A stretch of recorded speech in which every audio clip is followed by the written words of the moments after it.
ہور کسے ول سجنا اساں تینوں مول نہیں ویکھن دینا۔ جب ہم سے پیار کیا ہے، جب ہم سے محبت کیا ہے، تو پھر تمہاری نظر کہیں اور کیوں اٹھے؟ جب اسلام ایک مکمل دین ہے، مکمل ضابطۂ حیات ہے، زندگی کے ہر مرحلے پر تمہیں رہنمائی فراہم کرتا ہے، پھر دوسرے ادیان کی رسمیں کیوں تم اسلام میں داخل کرو اور اپنی زندگی میں شامل کیوں کرو؟ اس چمن میں پیروے بلبل ہو یا تلمیذ گل، یا سراپا نالا بن جا یا نوا پیدا نہ کر۔ تو آدھا تیتر آدھا بٹیر، جہاں جی چاہا وہاں اسلام کی بات کر لی، اور جہاں جی چاہا وہاں خواہشات کے پیچھے لگ گئے۔ اسلام نہیں چاہتا، وہ کہتا ہے میرا ماننے والا سر سے لے کر پاؤں تک میرا ہی ہو، اس کی زندگی کا ہر تیور، اس کی ہر عادت، ہر خو و خصلت اور اس کا ہر مزاج میرے بتائے ہوئے طریقوں کی مطابقت میں ہو۔ اسلام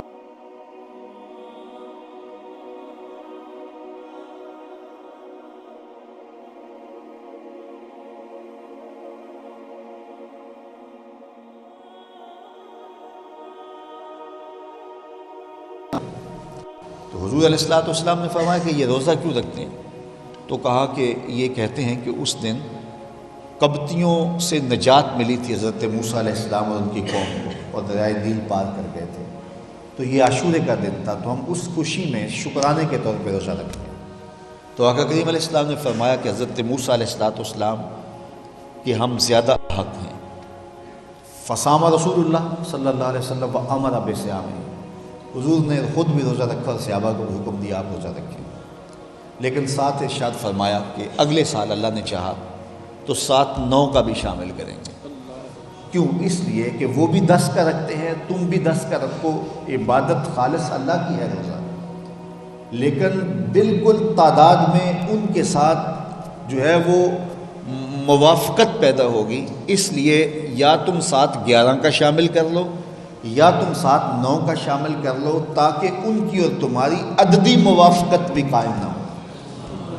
اس طرح روزہ رکھنے کے بارے میں فرمایا کہ وہ سحری کے بغیر رکھتے، تم سحری کے ساتھ رکھا کرو، تاکہ تمہارے اور ان کے رکھنے کے ٹائم میں فرق آ جائے۔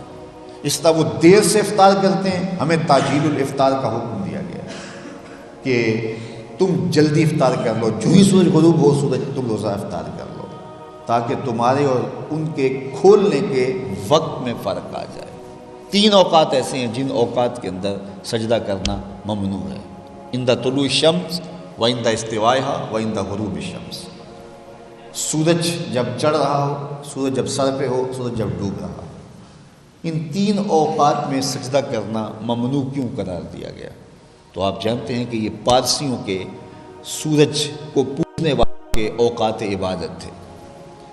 اب ہم جب نماز صبح جب سورج طلوع ہو رہا ہوتا ہے تو یہاں کے رہنے والے اگر سجدہ کریں بھی اس وقت تو سورج تو ہماری پشت پہ ہوتا ہے، اور جو کعبۃ اللہ کی دوسری جانب رہتے ہیں وہ مغرب کے وقت اگر سجدہ کریں تو اس وقت سورج ان کی پشت پہ ہوتا ہے، وہ اگر عند الغروب سجدہ کریں تو، لیکن اس کے باوجود منع کر دیا گیا کہ جس وقت ان لوگوں کے سورج پرستوں کے سر جھک رہے ہو، رب گوارا نہیں کرتا کہ تمہارے بھی سر جھک رہے ہو۔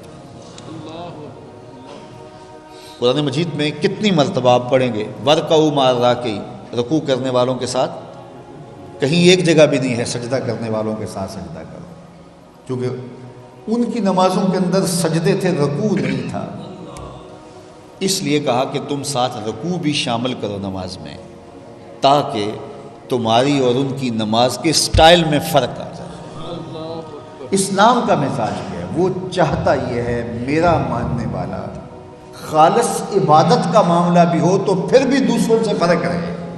اسلام کا ایک تشخص ہے، اسلام کی ایک اپنی الگ پہچان ہے۔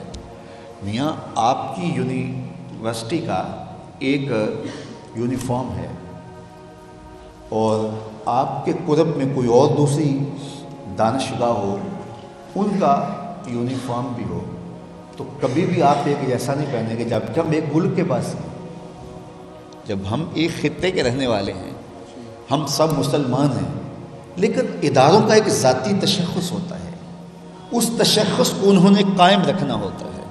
تو آپ کسی ہمسائیگی میں یا ملک کے کسی گوشے میں جو بھی ادارہ ہے، جو بھی دانشگاہ ہے، اس کے یونیفارم کا آپ کے سربراہ ادارہ اور آپ کے منتظمین کبھی انتخاب نہیں کریں گے، آپ کا منو ایک جیسا نہیں ہوگا، اس کا کچھ فرق ہوگا۔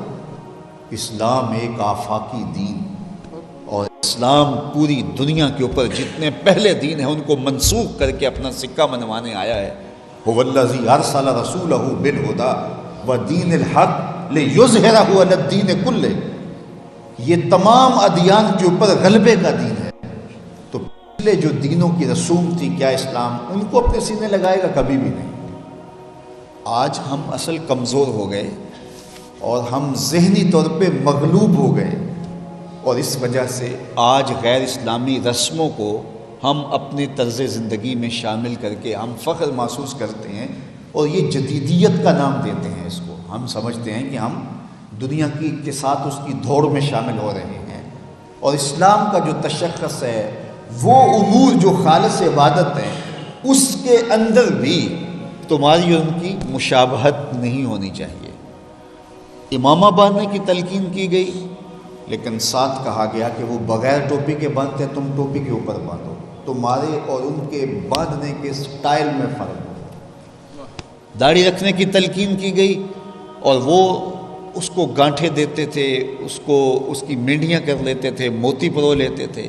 ہمیں استرسال کا حکم دیا، من عقد لحیتہ ان محمدًا بریء منہ، جو اپنی داڑھی کو گانٹھے دے، مینڈیاں کرے، موتی پروے، فرمایا میں محمد اس سے بیزار ہوں۔ ایک فطرت کے مطابق کام تھا اور اس کا حکم دیا گیا، لیکن کہا ان کے ساتھ تمہاری شکل جڑنی نہیں چاہیے، تمہارا انداز ان جیسا لگنا نہیں چاہیے، ان سے اور تم میں فرق ہونا چاہیے۔ من تشبہ بقوم فہو منہم، جو کسی قوم کے ساتھ مشابہت اختیار کرے وہ انہی سے ہوگا۔ تو ہمیں ایک اپنی الگ شناخت قائم کرنے کی تلقین کی گئی ہے، اپنا الگ طرز زندگی۔ اب اللہ کے محبوب کا ایک فرمان سنیے، سیدنا انس رضی اللہ تعالیٰ عنہ سے مروی ہے، امام ابن ماجہ نے اس کو روایت کیا ہے۔ رسول کریم فرماتے ہیں ان لکل دین خلق وخلق الاسلام الحیا، ہر دین کی ایک الگ شناخت ہوتی ہے، الگ پہچان ہوتی ہے، ہر دین کا ایک تشخص ہوتا ہے جس سے وہ دین پہچانا جاتا ہے۔ فرمایا اسلام کا تشخص حیا ہے۔ اب مجھے یہ بتائیے، ہر وہ رسم، ہر وہ طرز زندگی جو اسلام کے اس مزاج سے ٹکراتی ہو، تو عملی طور پہ ہمیں اس کا بائیکاٹ کرنا ہوگا، اور اس کے لیے ہمیں کوشاں ہونا پڑے گا، اس لیے کہ اسلام کا مزاج یہ ہے کہ اسلام درس حیا دیتا ہے، صرف درس حیا نہیں دیتا، بلکہ رسول رحمت نے فرمایا ہر دین کی ایک الگ پہچان ہے، ایک شناخت ہے اس دین کی۔